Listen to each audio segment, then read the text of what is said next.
Бүгін сіздермен өте жұмсақ, сүзбе қосылған булочка дайындаймыз. Алдымен жылы сүтіміздің үстіне дрожж, секер, тұзымызды салып, венчиктің көмегімен жақсылап араластырамыз.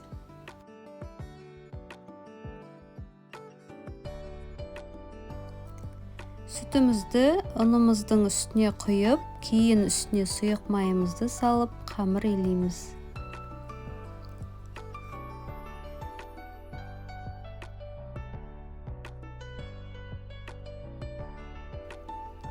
Қамырымыздың бетін жауып, жылы жерге кем дегенде 45 минут немесе 1 сағатқа қоямыз. Көтерілген қамырымызды жаямыз. Орауға ыңғайлы болу үшін 4 бұрышты қылып жайғандарыңыз жөн.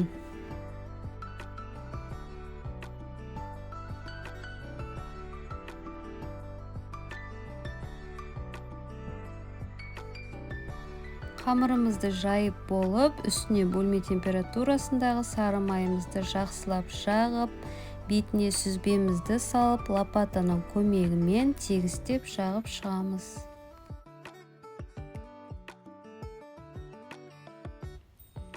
Бетіне мейіз, яғни изюмымызды сеуіп, рулет тәріздес қылып ораймыз.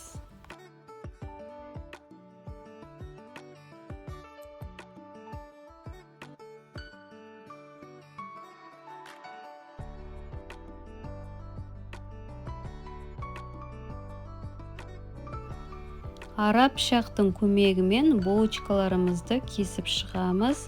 Менде 14 дана булочка шықты.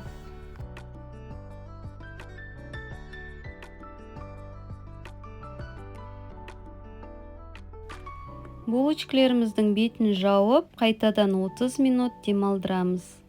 Кейін бетіне жұмыртқаның сарысын жағып, пешімізді 180 градусқа қыздырып, шамамен 20-25 минут аралығында беті қызарғанша пісіреміз.